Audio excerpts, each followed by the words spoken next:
হিরেনের মেয়েকে কোথায় পেলি? ওর শরীরে কেন ঢুকলি?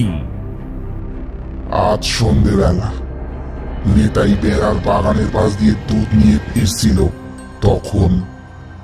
তুই চলে যা হারু, তোর সদ্গতির দায়িত্ব আমার। এবার লাফ দিয়ে পিছনে চলে গেল হারু। চিৎকার করে বলল, চলে যাব? চলে যাব বলে আমি আসিনি বড় ঠাকুর। ওই শালা ধীরেন আমাকে মেরেছে, আমি ওকে জবাই করে তারপর যাব। হিরেন তোকে মেরেছে কেন? কেন? আপনি ওকে জিজ্ঞাসা করুন ঠাকুর। কোন রকম অযৌক্তিক ভয়, ভীতি বা কুসংস্কারকে রাতের বৈঠকখানা প্রশ্রয় দেয় না। সম্পূর্ণ কাল্পনিক আধারে রচিত আজকের গল্প বাস্তবের সাথে মিল থাকলে তা সম্পূর্ণ কাকতালীয়।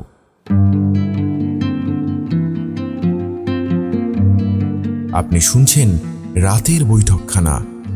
আজ আপনি শুনবেন নিত্যানন্দ চক্রবর্তীর লেখা বটঠাকুরের সাধনতন্ত্র। আজকের গল্প শুনতে শুনতে আপনি চলে যেতে পারেন আপনার ছোটবেলায় কাটানো কিছু স্মৃতির তলদেশে। শুনতে পাবেন গ্রামের সব থেকে বয়োজ্যেষ্ঠ এক জ্যাঠা কিভাবে সবার প্রিয় বটঠাকুরকে দীক্ষা নিতে সাহায্য করেছিলেন, এবং সর্বোপরি জানতে পারবেন বটঠাকুর আসলে কে, কিভাবে তিনি সাধনা করতেন। তাই দেরি না করে শুরু হচ্ছে আজকের গল্প, নিত্যানন্দ চক্রবর্তীর লেখা বটঠাকুরের সাধনতন্ত্র।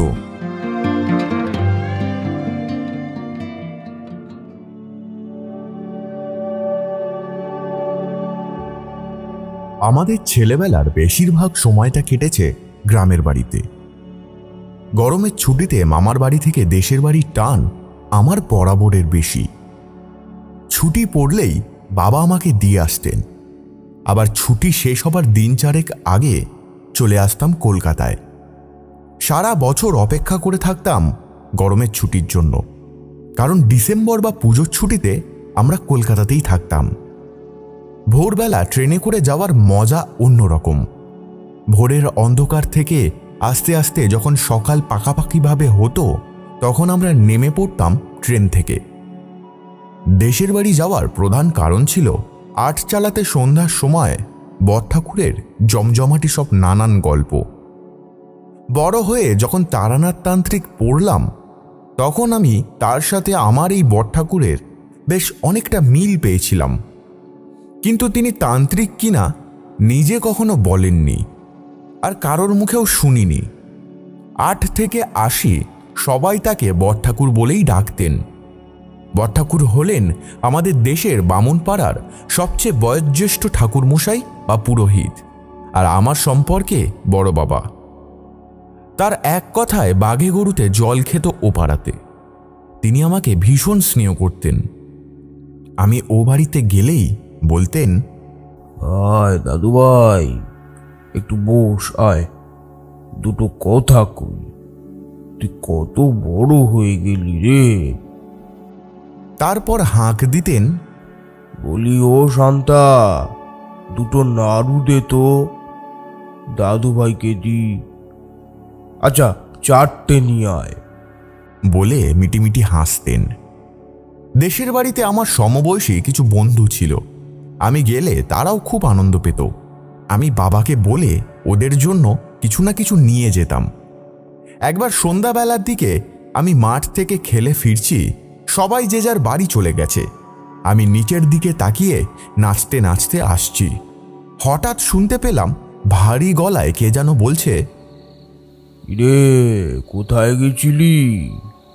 মাথা তুলে দেখি বটঠাকুর গম্ভীর মুখ করে আমার দিকে চেয়ে আছেন। আমার ভয়ে গলা শুকিয়ে গেল। শুনেছি বটঠাকুরের রাগ খুব সাংঘাতিক। কাছে আসতেই বললেন, ভোর সন্ধেবেলা এদিক দিয়ে কোথা থেকে আসছিস? কাঁপা কাঁপা গলায় আমি বললাম, খেলতে গিয়েছিলাম নদীর ধারে। শ্মশানের দিকে? না না, বটতলার দিকে। বটঠাকুর খানিক চুপ করে রইলেন, তারপর বললেন, ঠিক আছে ঠিক আছে, দাঁড়া, আমার সাথে ঘরে যাবি। এখন এখন চ দেখি আমার সাথে। সারাদিনের পর সূর্যদেব তখন ক্লান্ত হয়ে ঢলে পড়েছে পশ্চিম পারে, রেখে গেছে তার হালকা আভা। সেই আভায় পথ চলতে চলতে হঠাৎ থমকে দাঁড়িয়ে পড়লাম। দেখলাম বড়ঠাকুরও দাঁড়িয়ে পড়েছেন। কি যেন একটা ঝোপের মধ্যে মিলিয়ে গেল সরসর করে। বড়ঠাকুর পিছন ঘুরে আমার দিকে তাকালো। আমাকেও সেদিকে হাঁ করে তাকিয়ে থাকতে দেখে বললেন, ভয় পাসনি, ভয় পাসনি, ও বাস্তু সাপ এই বাড়িরই। এই জন্যেই তোদের বলি বেলাবেলি ফিরে আসবি। এই রাস্তা ধরে সোজা গেলে পাকা রাস্তায় ওঠা যায়। তার আগে পরে একটা মোড়। ডান হাতে কিছুটা গেলে পড়বে আমাদের গ্রামের বাড়ি, আর সোজা গেলে বাঁ দিকে পড়বে নদীর ধার আর বটতলার সেই মাঠ। মাঠের ধারে রাজবাড়ি। এখানে লোকে রাজবাড়ি বলে, কিন্তু আসলে ওটা জমিদার বাড়ি। বড়ঠাকুর যেতে যেতে বললেন, ওই দেখ সিংহদুয়ার, কি বিশাল দরজা। মাথার ওপর একটা লেজ ভাঙা আর একটা কান ভাঙা দুটো সিংহ অর্ধেক ক্ষয়ে গিয়ে মুখোমুখি বসে আছে দেখ। সিংহদুয়ার পেরিয়ে কিছুটা ভেতরে ঢুকলাম। আরও একটা দরজা। সেই দরজা পেরিয়ে ভেতরে যেতে যেতে বড়ঠাকুর বললেন, এটা নহবত দরজা, বুঝলি? তারা প্রসাদ মুখোপাধ্যায় ছিলেন বিশাল জমিদার। একবার নবাবের কাছে সবচেয়ে বেশি বার্ষিক খাজনা পাঠিয়েছিলেন।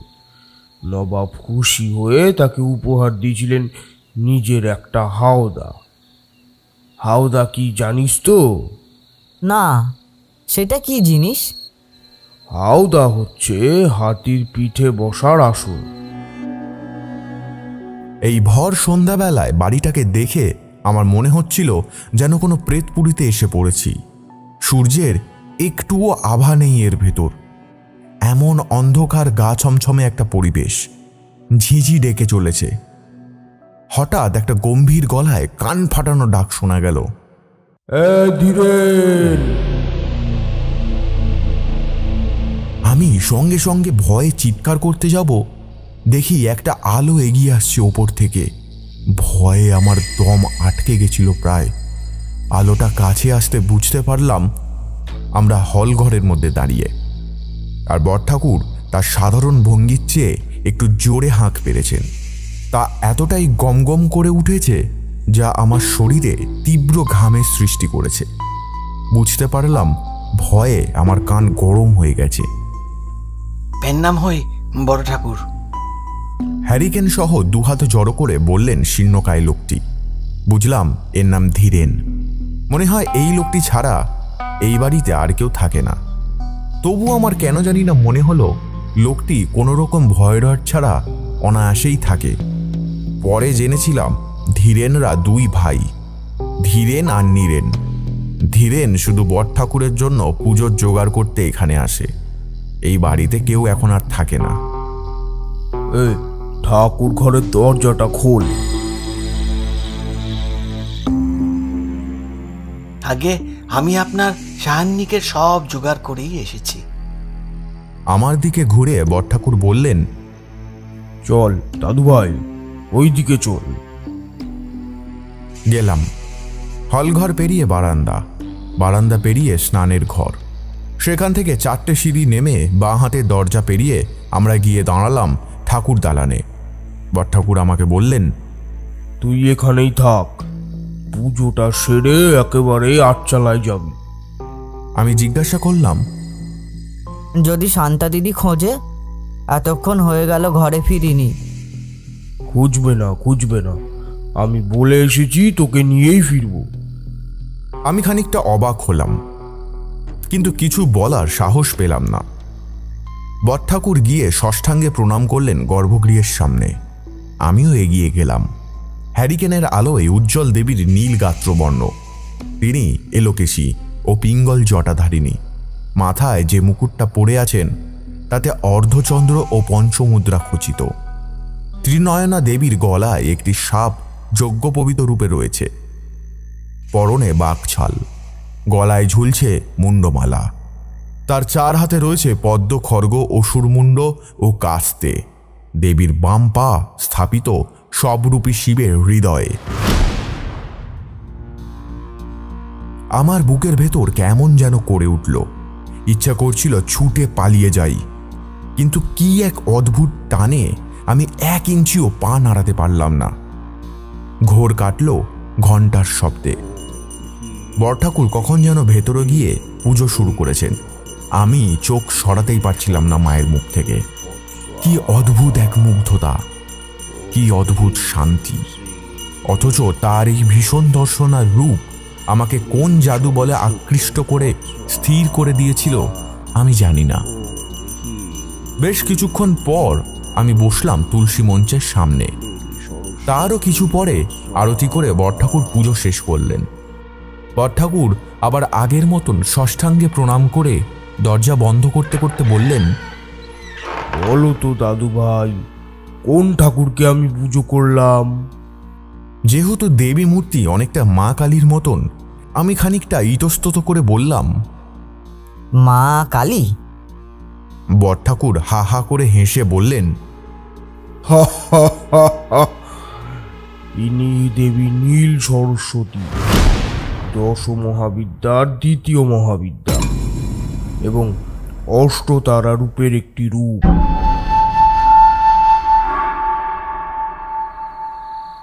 আবার ভাবিস নেই যে সরস্বতী বললাম বলে ইনি তোদের ওই স্কুলের দেবী সরস্বতী। ইনি হলেন মা তারার এক রূপ। তারা মায়ের নাম শুনেছিস তো? হ্যাঁ, বাবা একবার তারাপীঠ নিয়ে গিয়েছিলেন। হ্যাঁ, ওই অক্ষোভ্য ভৈরব তারকেশ্বর নাথ পত্নী নীলবর্ণা দেবী, তারা দেখতে কিছুটা মা কালীর মতো হলেও অনেকটাই শান্ত। একবার তো পৌষ মাসে আসতে পারিস। শুক্লা নবমীতে দেবীর বার্ষিক পুজো হয়। এই মাঠেই মেলা বসে।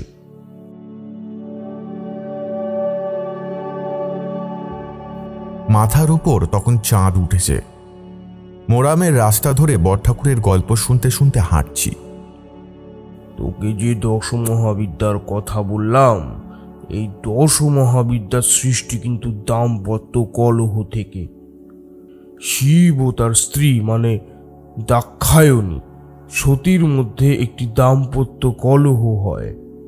সতীর পিতা দক্ষ শিব ও সতীর বিবাহে মত দেননি, তাই তিনি যখন যজ্ঞের আয়োজন করেন তখন নববিবাহিত শিব সতীকে আমন্ত্রণ জানাননি। সতী বিনা আমন্ত্রণেই পিতৃগৃহে যেতে চাইলে শিব বারণ করেন। ক্রুদ্ধ সতী স্বামীর অনুমতি আদায়ের জন্য 3য় নয়ন থেকে আগুন বের করতে থাকেন এবং কালী বা শ্যামায় রূপান্তরিত হন। এই মূর্তি দেখে পরমেশ্বর শিব সেসব এড়িয়ে যেতে উদ্যত হলে সতী 10 মহাবিদ্যার রূপ ধারণ করে শিবকে 10 দিক দিয়ে ঘিরে ফেলেন। এরপর শিব অনিচ্ছাকৃতভাবে তাকে দক্ষ যজ্ঞে উপস্থিত থাকার অনুমতি দান করেন। বড়ঠাকুরের গল্প বলার ক্ষমতা অসীম, যে কেউ শুনলে চমকে যাবে। আমি আর বড়ঠাকুর গিয়ে পৌঁছালাম আটচালায়। সেখানে গিয়ে দেখি অনেকে বসে আছেন। জ্যোৎস্নার আলোর সাথে হ্যারিকেনের আলো মিশে এক মায়ামুগ্ধকর সাম্রাজ্য তৈরি হয়েছে আটচালার ভেতর। বড়ঠাকুরকে আসতে দেখে সবাই উঠে দাঁড়ালেন। আরে বসো বসো। বড় ঠাকুর, একে কোথা থেকে ধরে আনলেন? একটু হেসে বড়ঠাকুর বসতে বসতে নগেন কাকাকে বললেন, ও বেটা খেলে ফিরছিল মাঠ থেকে। সন্ধ্যাবেলা আর ওকে একা আসতে দিইনি, আমার সাথে বেঁধে নিয়ে এসছিলাম মন্দিরে। বিষ্ণু কাকা আমার দিকে তাকিয়ে বললেন, আচ্ছা, তুই তো কোনোদিন ওই মন্দিরে যাসনি, তাই না? আমি মাথা নেড়ে বললাম, না। তারপর আমার কানের কাছে মুখ এনে ফিসফিস করে বললেন, তা বলছি ভয় টয় লাগেনি তো?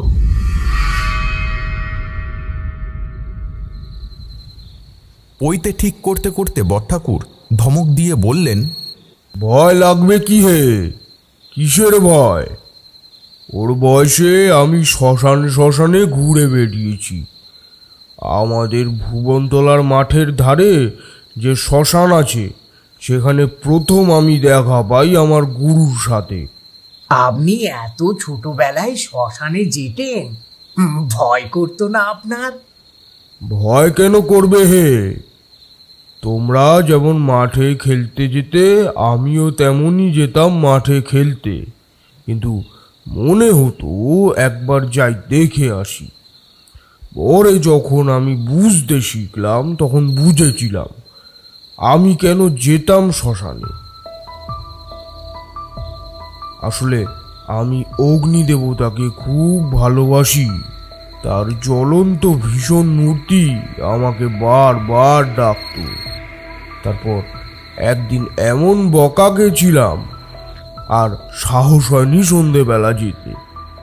সন্ধ্যাবেলা গিয়েছিলেন? অবাক হয়ে প্রশ্ন করেন নগেন কাকা। বড়ঠাকুর হেসে বললেন,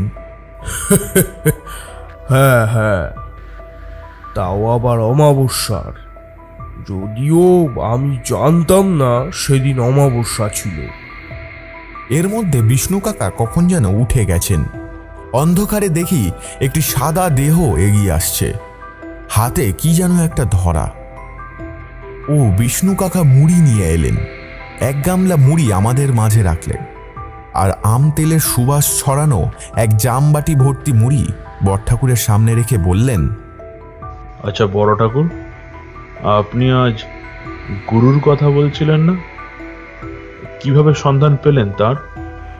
বড়ঠাকুর একগাল মুড়ি গালে পুড়ে কিছুটা চিবিয়ে একটু হেসে বললেন,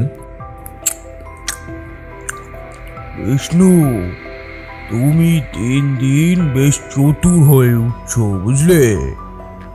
ওকালতিটা হবে তোমার দ্বারা, প্রসারও হবে বয়সের সাথে।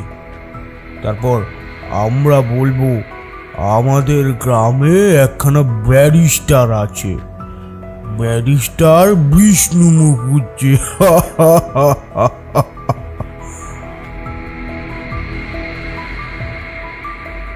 বিষ্ণু কাকা যে একটু লজ্জা পেয়েছে বড়ঠাকুরের কথায় তা স্পষ্টতই বোঝা গেল ওর হাসিতে।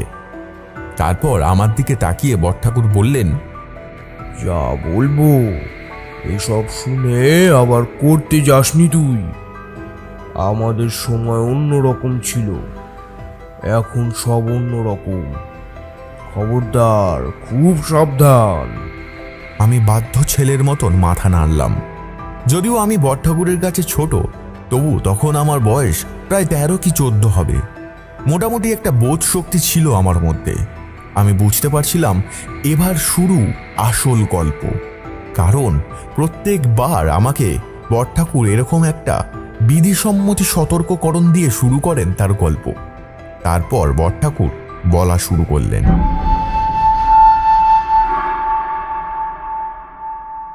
কেমন লাগছে আজকের গল্পটা? এখনো যদি রাতের বৈঠকখানাকে সাবস্ক্রাইব না করে থাকেন তাহলে এখনই সাবস্ক্রাইব করে দিন। এবার শোনা যাক বাকিটা। যখন আমার গুরুর সাথে দেখা হয় তখন আমার বয়স ওই 10 কি 12।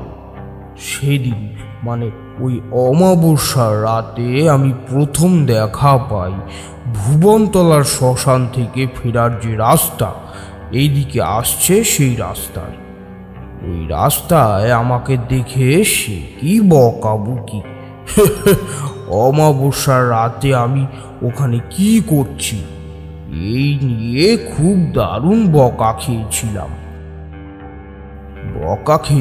ঠিকই, কিন্তু তার প্রথম দর্শনে আমার তাকে এত ভালো লেগেছিল, এত শ্রদ্ধা জন্মেছিল, সে তোমাদের কি বলবো। আর তার কারণও ছিল অবশ্য। ওরকম স্থানে আমার সাথে কেউ কোনোদিন কথা বলেনি। তখনও জানতাম না যে তার নাম তুঙ্গনাথ ভট্টাচার্য। একদিন মা দোকান থেকে কি যেন আনতে পাঠিয়েছিলেন, নিয়ে ফিরছি, রাস্তায় বাঁকের ধারে দেখি তিনি দাঁড়িয়ে আছেন। আমাকে দেখে একটু হাসলেন। মনে হলো তিনি যেন আমার আসার অপেক্ষাই করছিলেন। আমিও তাকে দেখে থমকে দাঁড়িয়ে পড়েছি। আমার মনের মধ্যে একটা ভয় মিশ্রিত তীব্র আনন্দ বুকের এপার থেকে ওপার তোলপাড় করছে। আমাকে হাত নেড়ে কাছে ডাকলেন। আমি আস্তে আস্তে এগিয়ে গেলাম। কাছে যেতে টিপ করে একটা প্রণাম করে ফেললাম, কারণ হঠাৎ মনে পড়ে গেছে বাবা বলেছিলেন অনেক দিন পরে গুরুজনদের দেখলে প্রণাম করতে। আমার মাথায় হাত দিয়ে আশীর্বাদের সুরে তিনি বললেন, তুই তো এখন অনেক ছোট রে বাবা, শ্মশানের দিকে কেন যাস? ওগুলো যজ্ঞের আগুন নয় রে, ও আগুন বিলীনের। আমি অবাক হয়ে গেলাম। ইনি কি করে জানলেন যে আমি আগুন দেখতে যাই শ্মশানে? আবার হেসে তিনি বললেন, ওই আগুন দেখতে যাস না রে বাবা, কত রকম শক্তি, কত রকম হাওয়া বাতাস আছে। বয়স এখন কম তোর, বয়স যখন হবে তন্ত্র ঠিকই হবে তোর।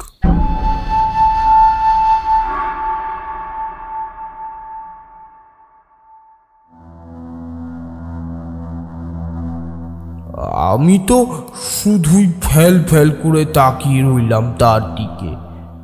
আমাকে বললেন, যদি কোনোদিন আগুন দেখতে ইচ্ছা হয় তাহলে মন্দিরে যাবি, শ্মশানে নয়। আর যদি কোনোদিন ভয় পাস তাহলে আমাকে মনে মনে স্মরণ করবি। মন্ত্র এখন হবে না তোর, না হলে মন্ত্র দিয়ে দিতাম। যা এখন বাড়ি যা। আবার প্রণাম করতে যাব, উনি মাথায় হাত দিয়ে বললেন, অনেক বড় হও বাবা, অনেক বড় হও। বাড়ি চলে এলাম। মনটা কেমন যেন হয়ে গেল। দাওয়াতে বসে কাঁসার বাটিতে মুড়ি খাচ্ছি। দূরে একটা লম্ফ জ্বলছে, তার বাতি নড়ে উঠছে মাঝে মাঝে। মাটির দেওয়াল হলদে হয়ে পড়েছে। রান্নাঘর থেকে কাঠ পোড়ার ফটফট শব্দ আসছে। মা মাটির উনুনে ভাত চাপিয়েছে। দূরে কোথাও একটা শেয়াল ডেকে উঠল। আমি আকাশের দিকে তাকালাম। আজ আকাশে চাঁদ দেখা যাচ্ছে না, ঘন অন্ধকার আকাশ। সাইকেলের বেলের শব্দে বুঝলাম বাবা আসছেন। আমি মুড়ির বাটিটা রেখে উঠলাম কলতলায় হাত ধুতে যাব বলে। দাওয়া থেকে 10-12 পা বাদিকে ঘুরলেই কলতলা।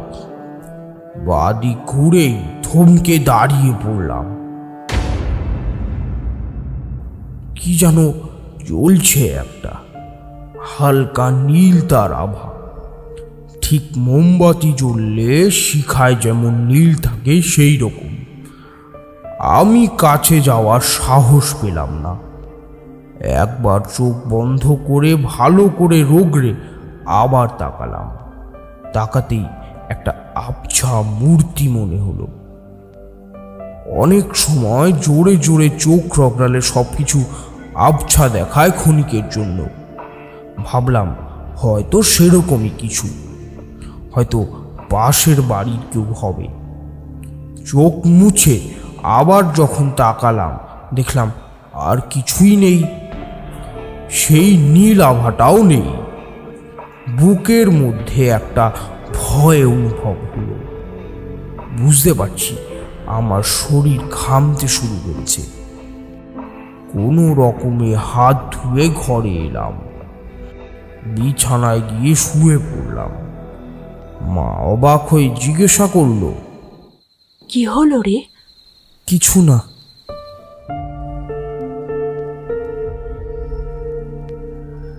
ওপরের দিকে চেয়ে শুয়ে আছি। ঘরের হ্যারিকেনটা জ্বলছিল মৃদুভাবে। আমি সেটাকে বাড়িয়ে দিলাম। তার আলোয় মাথার উপরের খড়ের ছাউনি আরো হলুদ হয়ে গেছে। আকাশ কুসুম ভাবতে ভাবতে ঘুমিয়ে পড়েছি কখন আমার মনে নেই। ঘুম যখন ভাঙলো বুঝতে পারলাম আমার চোখের কোণায় জল, গোটা শরীর ভিজে গেছে ঘামে। উঠে বসতে গেলাম কিন্তু পারলাম না। মা উঠতে দিল না। দেখলাম বাবাও আমার দিকে চেয়ে বসে আছেন। কি হয়েছে রে? ভয় স্বপ্ন দেখছিলি? আমার মনে পড়ল, হ্যাঁ, স্বপ্ন দেখেছিলাম বটে। দেখছিলাম ভীষণ কাঁদছি, ঠিক যেভাবে কোনো বাচ্চা খুব যন্ত্রণায় কাতর হয়ে মা মা করে চিৎকার করে, ঠিক সেইভাবে। কে যেন আমার মাথায় হাত বুলিয়ে দিচ্ছে। কার কোলে মাথা রেখেছিলাম তাও ঠিক মনে পড়ছে না। হঠাৎ তখনই ঘুম ভেঙে গেল। আমি আবার মায়ের দিকে তাকালাম। আমি শুধুই তাকিয়ে রইলাম, মাথার মধ্যে কিছুই নেই। কেমন যেন ঘোর লেগে গেছে তখন। মা মাথায় হাত বুলিয়ে ঘুম পাড়িয়ে দিল। তারপর আর কিছুই মনে নেই।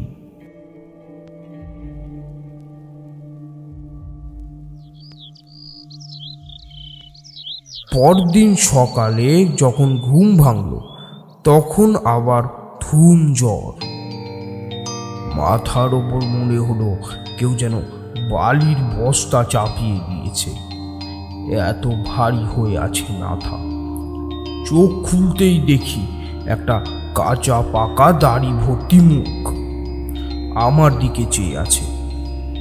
জ্বর ছিল বলেই বোধহয় বুঝতে একটু সময় লাগলো যে তিনি সেই সাধু বাবা। কিন্তু তিনি এখানে কি করে এলেন? আমার বাড়ি বা চিনলেন কি করে? এইসব ভাবছি, ঠিক এমন সময় শুনতে পেলাম উনি মাকে বলছেন, মা, একটু ধুনো নিয়ে আসো, ছেলেকে গরম জলে স্নান করাবে আজ। গোয়াল ঘরের উনুনে খড় পুড়িয়ে জল গরম করবে, সেই জলে কলতলায় স্নান করাবে, জ্বর ছেড়ে যাবে। কলতলা কথাটা শুনে আমার কাল রাতের কথা ধাঁ করে মনে পড়ে গেল। মনে হলো সাধুবাবু যেন মনে মনে হেসে উঠলেন। আমি অবাক দৃষ্টিতে তার দিকে চেয়ে আছি দেখে তিনি বললেন, আমি তোর বাড়িতে নিজেই এসেছি। এই পথ দিয়ে যাচ্ছিলাম, মনে হলো তোর শরীর খারাপ, তাই একবার তোকে দেখে আসি। আমাকে দেখে তোর বাবা কিন্তু ঠিক চিনতে পেরেছে। কি হে মণিভূষণ, ঠিক বললাম তো? এই বলে তিনি বাবার দিকে তাকালেন। বাবা হাত জোড় করে বললেন, আজ্ঞে ঠাকুর মশাই। কড়া একটা তীব্র ধুনোর গন্ধ নাকে যেতেই বুঝলাম মা এলো। এতটাই তীব্র সে গন্ধ আমার দম বন্ধ হয়ে যাওয়ার মতো। মাকে সেই সাধু বললেন, দাঁড়াও বৌমা। এই বলে তিনি তার কমণ্ডলু থেকে কিছুটা জল মাটিতে ফেললেন। তারপর মাকে বললেন তার উপর ধুনোচিটা রাখতে। তখন আমি কিছুই বুঝতে পারছিলাম না, কিন্তু আজ জানি গুরুদেব ধুনোচিটা শুদ্ধ করছিলেন ওইভাবে। তারপর আবার কিছুটা জল তার উপর ছিটিয়ে কিছু মন্ত্র বিড়বিড় করলেন। শোনা গেল না কিছু, শুধু দেখতে পাওয়া গেল তার ঠোঁটগুলো নড়ছে। এবার ধনুচিটা তুলে আমার বিছানার চারপাশে ভালো করে ঘোরালেন তিনি, আর কি সব মন্ত্র বলতে থাকলেন। ৩-৪ বার এরকম করবার পর উঠানে গিয়ে রেখে দিলেন ধুনুচটা। ঘর ধোঁয়ায় ধোঁয়া। মা বাবাকে তিনি বললেন, তোমরা একটু বাইরে যাও। আমার কানের কাছে তিনি মাথা এনে বললেন, কাল মাকে স্বপ্নে দেখেছিস না? আমি কিছুই বুঝতে না পেরে বললাম, হ্যাঁ। আমি কার একটা কোলে শুয়ে কাঁদছিলাম। তিনি হেসে জয় মা বলতে বলতে ঘরের চৌকাঠ ডিঙিয়ে বারান্দা পেরিয়ে উঠানে গিয়ে দাঁড়িয়ে বাবাকে কি যেন বললেন, তারপর বেরিয়ে গেলেন। আচ্ছা, উনি যে এলেন, আপনার বাবা বাড়িতে ঢুকতে দিলেন? কিছু বললেন না? বিষ্ণু কাকা প্রশ্ন করলেন। পরে আমাকে বাবা বলেছিলেন, ওনার নাম তুঙ্গ ভৈরব। মুখার্জি বাড়ির মায়ের মন্দিরে উনি পুরোহিত। আরও নাকি কি সব পুজো করেন। বাবা ভেঙে আর বলেননি। বাড়ির সদর দরজা দিয়ে সাইকেল বার করছিলেন বাবা, নিতাই বুদ্ধের কাছে পাচন আনতে যাবেন বলে। সেই সময় তিনি বাবাকে দেখতে পেয়ে জিজ্ঞাসা করেন, ছেলের কি খুব শরীর খারাপ হয়েছে মনি? আগে ঠাকুর মশাই, কাল রাত থেকে ছেলের খুব জ্বর। হ্যাঁ, আমি আন্দাজ করেছিলাম এটা। আপনি জানতেন ঠাকুর মশাই? হ্যাঁ, আমার সাথে তোর ছেলের কালকে দেখা হয়েছিল বিকেলে। তখনই আমি বুঝতে পারি কিছু একটা হতে চলেছে। কিন্তু আমাকে একবার দেখা করতে দিবি তোর ছেলের সাথে? নিশ্চয়ই নিশ্চয়ই, আসুন আসুন আসুন, ভেতরে আসুন ভেতরে আসুন। তারপর আপনার জ্বর সারলো? সেদিন বিকেলের মধ্যেই আমার জ্বর ছেড়ে গেল। অনেকটা হালকা লাগছে। সে ঘোর ঘোর ভাবটা তখন আর নেই। দুদিন মা বাড়ি থেকে বেরাতে দিল না। তারপর 3 দিনের দিন আমি আস্তে আস্তে লুকিয়ে বেরিয়ে এলাম। মাথায় ঘুরছিল মুখুজ্জে বাড়ির মন্দিরের কথা। বাবার মুখে শুনেছি উনি ওখানে পুজো করেন, তাই আমি একবার গেলাম সেই দিকে। শুরুতেই বলেছি ওনার প্রতি আমার শ্রদ্ধা সেই প্রথম দিন থেকেই। মানুষটা ছিলেন বড় অদ্ভুত প্রকৃতির। তাকে যে সাধু বলছিলাম আগে, সেটা তোমাদের বোঝবার সুবিধার জন্য। আসলে তিনি সাধু ছিলেন না। যে অর্থে একজন মানুষকে সাধু বলে তা তিনি ছিলেন না। তিনি সংসার থেকে সাধনা করতেন মায়ের। তার ধ্যান জ্ঞান ছিল ওই মা নীল সরস্বতী।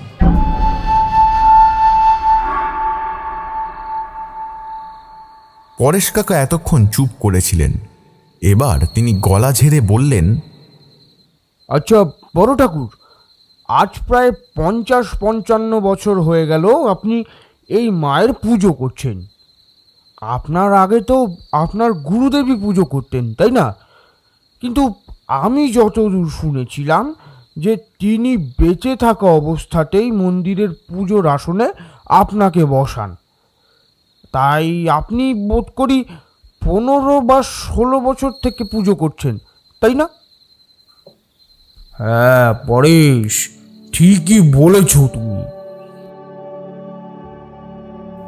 আমার বইতে হয় 9 বছর বয়সে। আমার সাথে আমার গুরু যখন দেখা হয় তখন আমার বয়স 10। আমার সেই জ্বর হওয়ার পর থেকে আমি ওই মন্দিরেই বেশিরভাগ সময় কাটাতাম। আমাকে মা বাবা কিছুই বলতেন না। আর গুরুর আদেশে শাস্ত্র পড়া শুরু করলাম। প্রথমে চণ্ডী, তারপর একে একে সব পুরাণ। আমাকে হাতে ধরে শিখিয়েছিলেন কিভাবে আচমন করে পুজোয় বসতে হয়। তারপর আমি গুরুর সাথে মন্দিরের পুজোতে সাহায্য করা শুরু করলাম। 13 বছর যখন আমার বয়স, তখন থেকে শুরু হলো আমার দীক্ষা নেওয়ার প্রস্তুতি। কারণ গুরু বলেছিলেন সময় মাত্র 1.5 বছর। 14 বছর 6 মাস যখন আমার বয়স, গুরু পঞ্জিকা দেখে তারিখ সময়ক্ষণ দেখে আমাকে বলে দিলেন কিছু জিনিস জোগাড় করে রাখতে। আমি সেই মতো শুরু করলাম জোগাড় করা। এখনকার মতো তো নয়, দশকর্মার দোকানে গেলাম, ফর্দ দিয়ে এলাম, তাই জিনিসও এসে গেল। অত সহজ ছিল না। দীক্ষা নিতে গেলে আবার জিনিস লাগে নাকি? কই, শুনিনি তো কোনোদিন। তুমি কি এক জীবনে সব শুনে ফেলবে বাছা? বড়ঠাকুরের ধমকে একটু চুপ হয়ে গেলেন বিষ্ণু কাকা। না মানে, আচ্ছা আপনি বলুন, আমি বাধা দেব না, আমার অন্যায় হয়েছে। বড়ঠাকুর শুরু করলেন আবার। দ্রব্য গুণ বলে একটা কথা আছে, তোমরা হয়তো বিশ্বাস করবে না, কিন্তু আমি আমার নিজের চোখে গুরুদেবকে দেখেছি দ্রব্য গুণের সাহায্যে কত জনের কত কি ভালো করে দিয়েছেন। তবে শুধু যে ভালো হয় এমনটা নয়, খারাপ করার সংখ্যাটাই সব থেকে বেশি। কিন্তু তুমি যদি কারো ওপর একবার তোমার শক্তির খারাপ ব্যবহার করে ফেলো, তাহলে আর তুমি চাইলেও শক্তির ভালো প্রয়োগ করতে পারবে না। এটা কোনো বিধান নয়, কিন্তু তুমি পারবে না। খারাপ শক্তি তোমাকে তা করতে দেবে না। যাই হোক, যেটা বলছিলাম, গুরু বলেছিলেন নদী পেরিয়ে সুপাই গ্রামের একটা নির্দিষ্ট স্থানে, নাম বলবো না, এমন এক ধরনের গাছের শেকড় তুলে নিয়ে আসতে। আমি মাধব জ্যাঠাকে বললাম, গুরু বলেছেন আনতে, কিন্তু আমাকে তো অত দূর যেতে দেবে না। ও ও এই মাধব জ্যাঠাকে বুঝতে পারলে তো? ত্রিনাথের কাকা ছিল। আহা, কি নিষ্ঠাবান লোক ছিলেন। তিনি আমাকে বললেন, শোন, মণিকে গিয়ে বলবি আমি বলেছি আমার একটা জিনিস লাগবে বলে, তুই এনে দিবি, তাই তোর যেতে হবে। আমি একটা প্রণাম করতে গেলাম। তিনি বাধা দিয়ে বললেন, গুরুকে না জানিয়ে কিছু করা উচিত নয়। আমি গুরুকে জানালাম।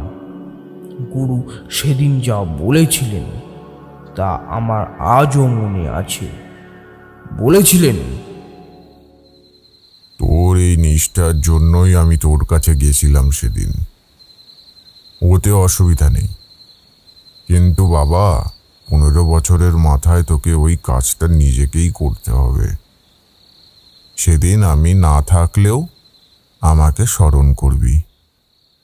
কি জানি মায়ের কি ইচ্ছে, তিনি চাইলে হয়তো আসতেও পারি। অতঃপর সেই তিথিতে গুরু বীজ মন্ত্র দিলেন কানে, গলায় মালা, কপালে চন্দনের ফোঁটা। পৈতের সময় রাজবেশ পড়লে যেমন সাজতে হয়, আমাকে মা সেদিন পরিপাটি করে তা সাজিয়েছিলেন। শুধু পরনে ছিল লাল ধুতি আর গলায় উড়নি। নতুন পৈতে বানিয়ে দিয়েছিলেন গুরু স্বয়ং। সন্ধেবেলায় আহ্নিক শেষ করে গুরু বললেন দাওয়াতে বসতে। আমি বসলাম। আমার কাঁধে ভর দিয়ে গুরু বললেন, এবার আমি তোকে সব বলতে পারি রে বেটা। বীজ মন্তর কানে না গেলে তন্ত্র সেখানে যায়নি। আচ্ছা বল দেখি, তন্ত্র কি জিনিস? জানিস কিছু? আমি কিছুই জানতাম না তখন। গুরু হাসতে হাসতে বললেন, যদি বলতিস জানি, তাহলে এমন মার দিতাম মনিও বাঁচাতে পারতনি। তন্ত্র এক মহাসমুদ্র, যে সেখানে ডুব দেয় সে হারিয়ে যায়। তবে হ্যাঁ, একটা সময় থই পাওয়া যায়, তবে সবাই পায় কি?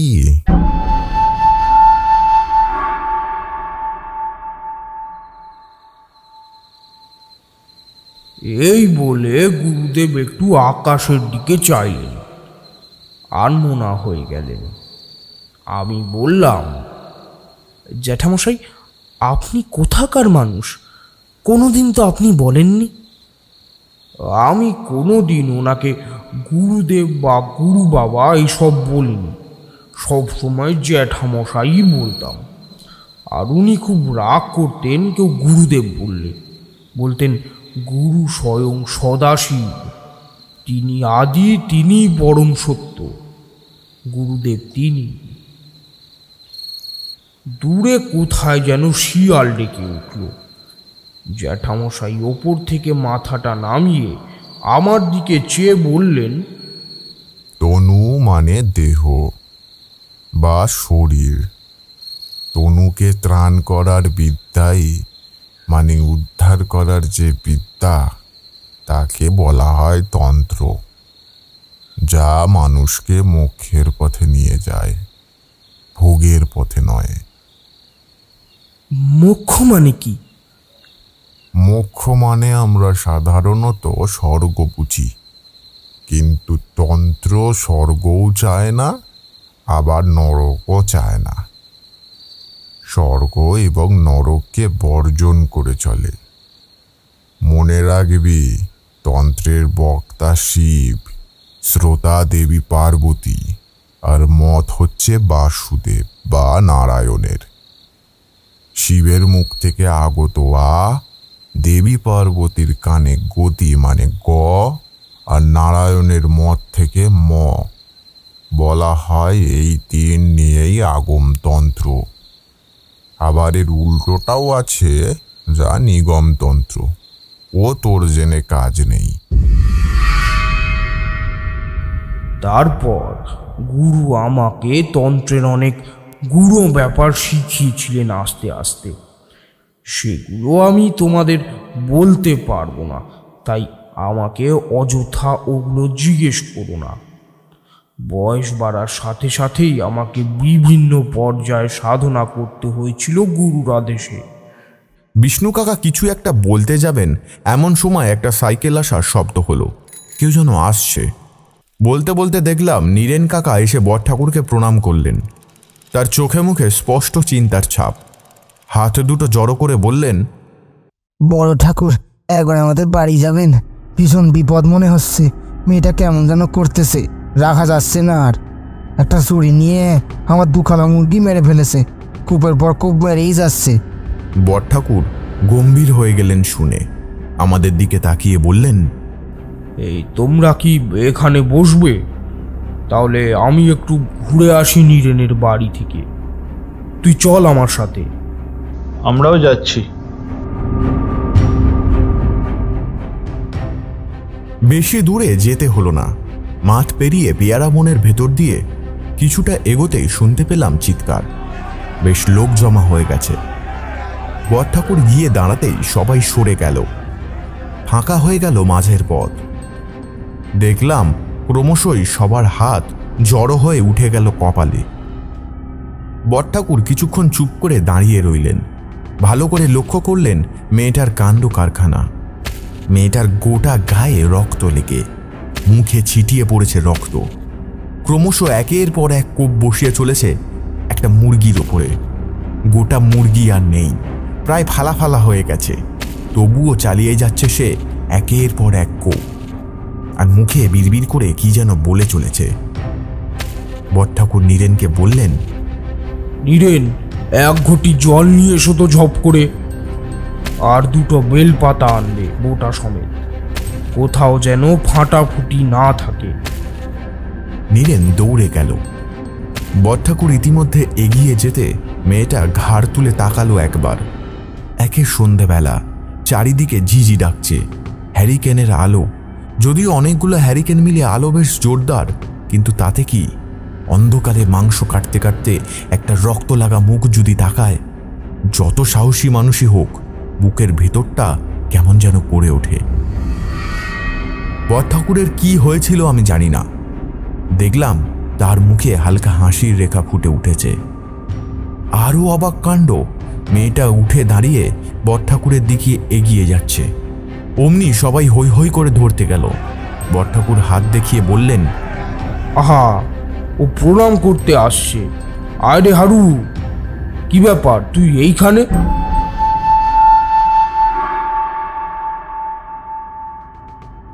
এবার সবাই চমকে উঠল। হারু! একটা হারুকে সবাই চিনত, সে মঙ্গলবার হাটে মাংস বিক্রি করত, কিন্তু সে এখন আর বসে না। তার জায়গায় ধীরেন হরেক রকম পসরা নিয়ে বসে এখন। এই নীরেনের দাদা, যে ধীরেন বড় ঠাকুরের পুজোর সমস্ত জোগাড় করে। কিন্তু এ কি সেই হারু? দেখলাম বিষ্ণু কাকারও মুখটা কেমন যেন হয়ে আছে। এক ভয়ানক গলায় ওদিক থেকে শুনতে পেলাম মেয়েটার গলা দিয়ে ছেলের আওয়াজ। হ্যাঁ বড় ঠাকুর, আমি হারু। একমাত্র আপনি আমাকে চিনবেন এ আমি জানতাম। কি করে জানলি? আমি জানতাম ঠাকুর, তাই তো আপনার বাড়ির ছোট ছেলেটার শরীর দরকার ছিল। চেষ্টাও করলাম, পারলাম না, আপনি চলে এলেন। কবে? হ্যাঁ, ঠাট্টা করছেন বড় ঠাকুর? ওই যে সেদিন আপনি যে বাস্তু সাপ বলে ছেলেটাকে বললেন, ওইখানে আমিই ছিলাম। এ আমি জানি, কিন্তু নীরেনের মেয়েকে কোথায় পেলি? ওর শরীরে কেন ঢুকলি? আজ সন্ধেবেলা নেতাই বেড়ার বাগানের পাশ দিয়ে দুধ নিয়ে ফিরছিল, তখন। তুই চলে যা হারু, তোর সদ্গতির দায়িত্ব আমার। এবার লাফ দিয়ে পিছনে চলে গেল হারু, চিৎকার করে বলল, চলে যাব? চলে যাব বলে আমি আসিনি বড় ঠাকুর। ওই শালা ধীরেন আমাকে মেরেছে, আমি ওকে জবাই করে তারপর যাব। ধীরেন তোকে মেরেছে কেন? কেন? আপনি ওকে জিজ্ঞাসা করুন ঠাকুর। এরই মধ্যে বেলপাতা আর এক ঘটি জল নিয়ে চলে এসেছে নীরেন।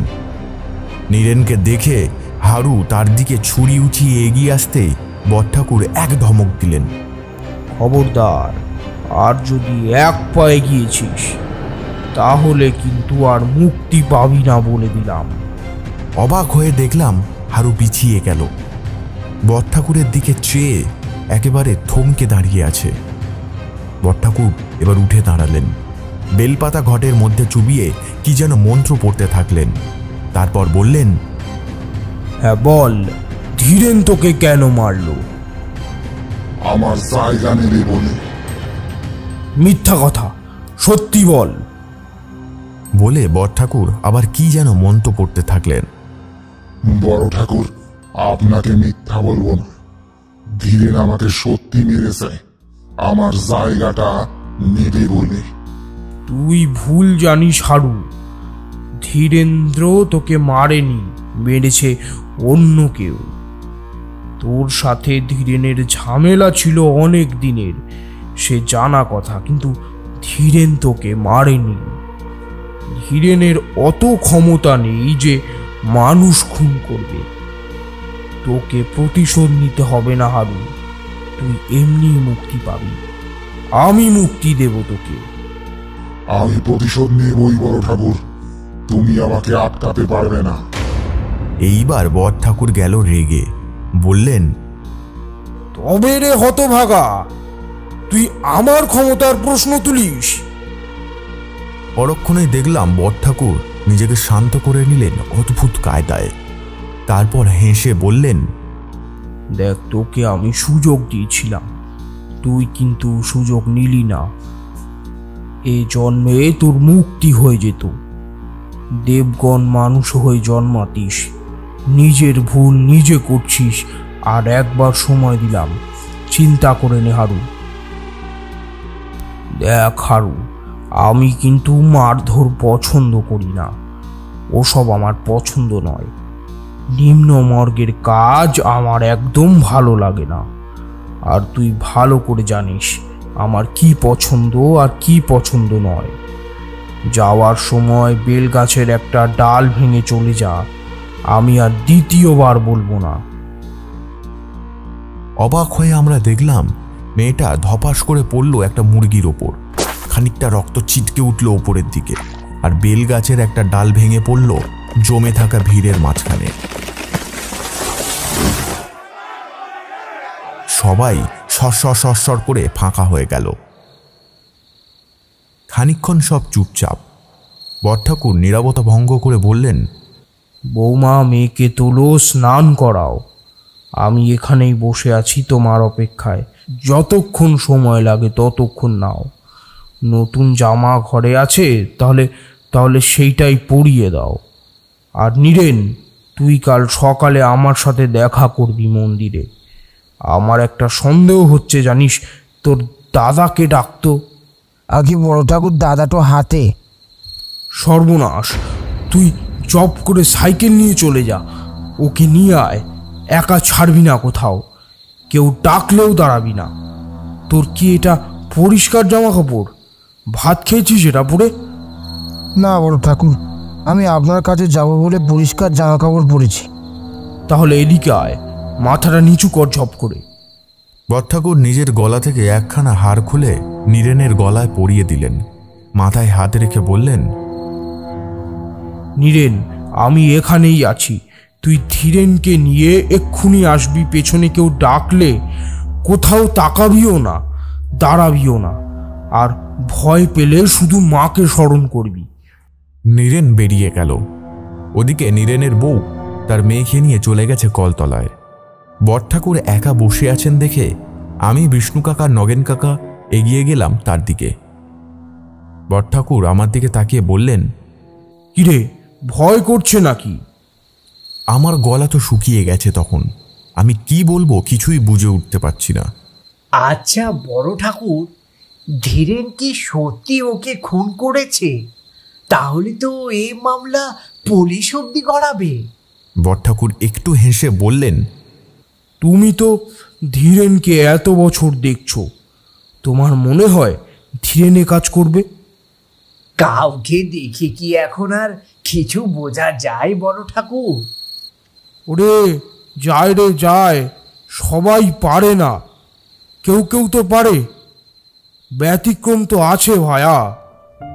বুঝলাম বড়ঠাকুর নিশ্চয়ই কিছু বুঝেছেন, না হলে এতটা জোর দিয়ে বলতেন না। ইতিমধ্যে ধীরেনকে নিয়ে চলে এলো নীরেন। সাইকেল থেকে নেমে সে হাত জড়ো করে প্রণাম করলো বড়ঠাকুরকে। আরে ধীরেন, হারুর কি হলো? আগে ঠাকুর, আমাকে ওই দোকান লিখে দিয়ে সে যেন কোথায় চলে গেল। তোকে দোকান লিখে দিয়েছিল? নথি আছে? আছে। কোনো ঝামেলা হয়েছিল তোদের মধ্যে? আগে ঠাকুর হয়েছিল, কিন্তু আমি পরে ওর কাছে গিয়ে ওই মাপ চেয়ে আসি। আর কে কে জানতো এই ব্যাপারটা? ও পাড়ার বাবলু, ও ছিল আমাদের বন্ধু, তাই ওই ব্যাপারটা মিটমাট করিয়ে দেয়। বাবলু মানে যে হাটের তত্ত্বাবধান করে? আচ্ছা, ও কি তোর থেকে কোনো টাকা নিয়েছে দোকানটা হবার পর? আগে ঠাকুর সেরকম না, তবে ওই বলেছিল কিছু খাইয়ে দিতে। আমি খাওয়াইনি, তাই টাকা দিয়ে দিয়েছিলাম। এইসব কথা চলছিল। ওদিকে নীরেনের বউ তার মেয়েকে নিয়ে বাইরে এলেন। মেয়েটি প্রণাম করল বড়ঠাকুরকে। বড়ঠাকুর মেয়েটির মাথায় আশীর্বাদের হাতে রেখে বললেন, মনে রেখো দিদি ভাই, সন্ধেবেলা খোলা চুলে কোথাও বেরোবে না।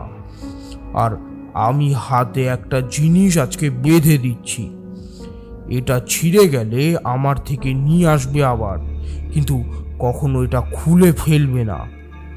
উঠে দাঁড়ালেন বড়ঠাকুর। বেরিয়ে আসতে আসতে ধীরেনকে বললেন, কাল যখন নীরেন যাবে আমার কাছে, তুইও ওর সাথে যাস, আর বাবলুর খোঁজ নিয়ে যাবি। সে কোথায়? বেরিয়ে এলেন বড়ঠাকুর। আমরাও চলে এলাম। সাথে সাথে বিষ্ণু কাকা আর নগেন কাকাকে বাড়ি চলে যেতে বলে আমাকে পৌঁছে দিলেন ঘরে। তারপর চলে গেলেন। কোথায় গেলেন জানি না। আমি খেয়ে দিয়ে শুয়ে পড়লাম।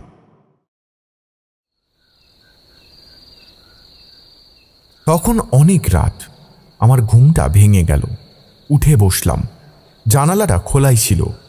পায়ের কাছে জানালাটা হওয়ায় উঠে বসতেই দেখতে পেলাম পুকুর পাড়ে যাওয়ার দিকে বনের মধ্যে জঙ্গলটায় একটা ধুনি জ্বলছে। বড়ঠাকুর বসে আছেন তার সামনে। অবাক হয়ে গেলাম আমি। ভালো করে চোখ মুছে বিছানা থেকে নেমে জানালার কাছে গিয়ে দাঁড়ালাম। দেখলাম খালি গায়ে চোখ বন্ধ বড়ঠাকুরের। গলায় ঝুলছে একটা অন্যরকম মালা। তিনি বসে আছেন জ্ঞান মুদ্রায়। এত রাতে বড়ঠাকুর কিসের ধ্যান করছেন? ভাবলাম হয়তো সন্ধ্যাবেলার বিষয়টা নিয়ে চিন্তিত ছিলেন, তাই হয়তো নিজেকে শান্ত করছেন। শুয়ে পড়লাম আমি আবার।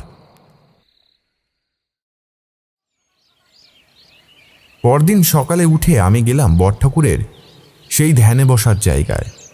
দেখলাম সেখানে সত্যিই আগুন জ্বলছিল রাতে। ছাই পড়ে আছে ধুনির মধ্যে।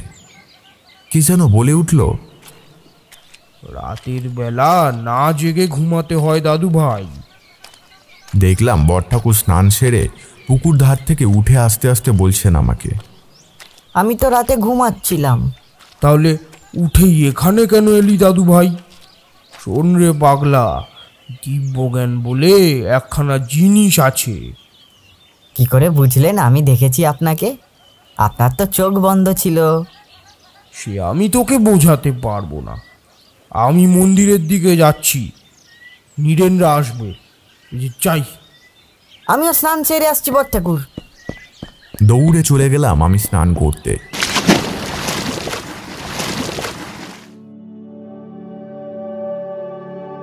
কয়েকটা ডুব মেরে দৌড় দিলাম মন্দিরের দিকে। রাস্তায় দেখি অজয় আসছে। তাকেও সঙ্গে নিয়ে চললাম মন্দিরের দিকে। সে আমার খেলার সাথী। যেতে যেতে সবটা বললাম ওকে। সেখানে ভয় পেল, কিন্তু তার যে কৌতূহল হচ্ছে তা তার চোখে মুখে ফুটে উঠেছে একেবারে। মন্দিরে গিয়ে দেখি ধীরেন আর নীরেন দুই ভাই দুজনেই এসেছে। সাথে আরও লোকজন আছে। আমরা আরেকটু এগিয়ে যেতে দেখি পুলিশের লোক আছে ৩-৪ জন, খাকি পোশাক পরে দাঁড়িয়ে। ওদিকে বড়ঠাকুর ভেতরে পুজো করছেন। আরে এত লোক কোথা থেকে এলো? ওই বউটা কে রে? কাঁদছে কেন অমন করে? আরে ও তো বাবলু কাকুর বউ। আমার মনটা খচখচ করে উঠল সাথে সাথে। তাহলে কি এসেছিস নীরেন? হাত পাত, এই নে মায়ের ফুল। বড়ঠাকুর বেরিয়ে এলেন। বাম হাতে তামার কোষাকুষি আর ডান হাতে ফুল বেলপাতা। দেখি দেখি তোমরা সব বসে পড়ো তো, না হলে পা ঢাকো, একটু শান্তি জল দিই। সবাই বসে পড়ল।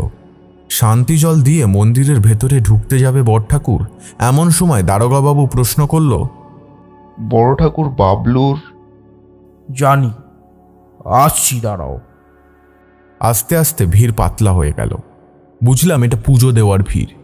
সবাই চলে যেতে দারোগাবাবুকে বড়ঠাকুর হাত দেখিয়ে বললেন দাওয়ায় বসতে। তিনি বসলেন।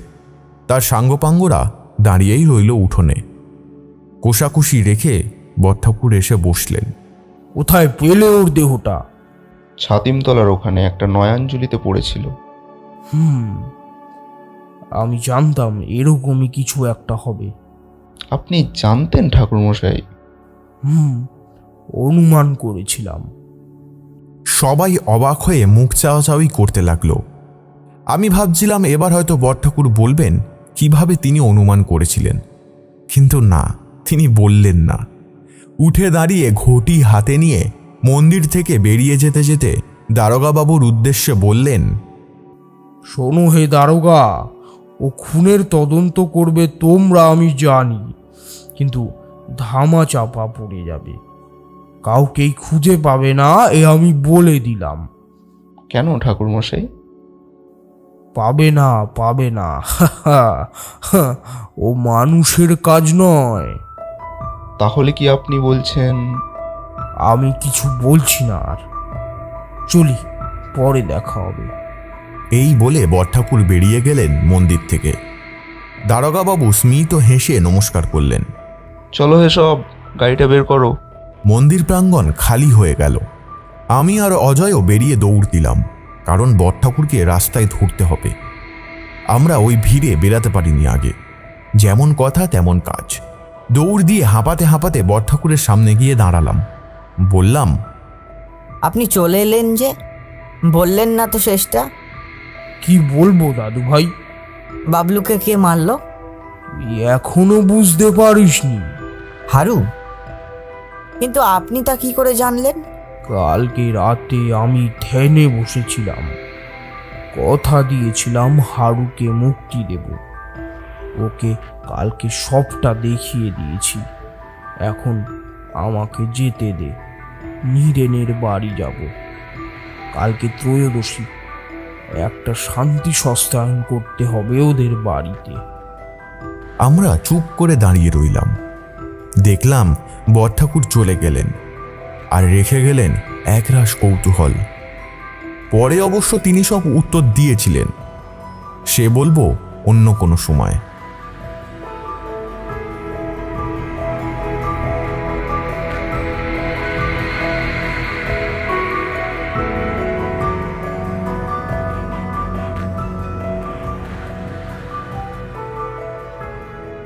শেষ হলো নিত্যানন্দ চক্রবর্তীর লেখা বট ঠাকুরের সাধনতন্ত্র। আজকের গল্পের গল্প পাঠে নিত্যানন্দ, বট ঠাকুরের চরিত্রে দেবাজিৎ ও অন্যান্য চরিত্রে ঋতদীপ, কুণাল, শ্রাবস্তী, রাজদীপ, তমাল, রুদ্র এবং Raj Chattopadhyay. Audio editing and audio design Nitu. Poster design and motion ইঙ্গিব্লেজ creations. Recording studio Radha Govinda records. সমগ্র পরিচালনায় নিত্যানন্দ। আমরা তিনি তার ব্রততী ও তানিয়ার কাছে বিশেষভাবে কৃতজ্ঞ এই গল্পে সহযোগিতা করার জন্য। সামনের সপ্তাহে শুক্রবার রাত 9টায় আরও একটি নতুন গল্প নিয়ে আসবে রাতের বৈঠকখানা। আর কেমন লাগলো আজকের গল্পটা সেটা জানাতে কিন্তু ভুলবেন না। এরকম আরও গল্প শুনতে এখনই সাবস্ক্রাইব করে দিন আমাদের চ্যানেল রাতের বৈঠকখানাকে।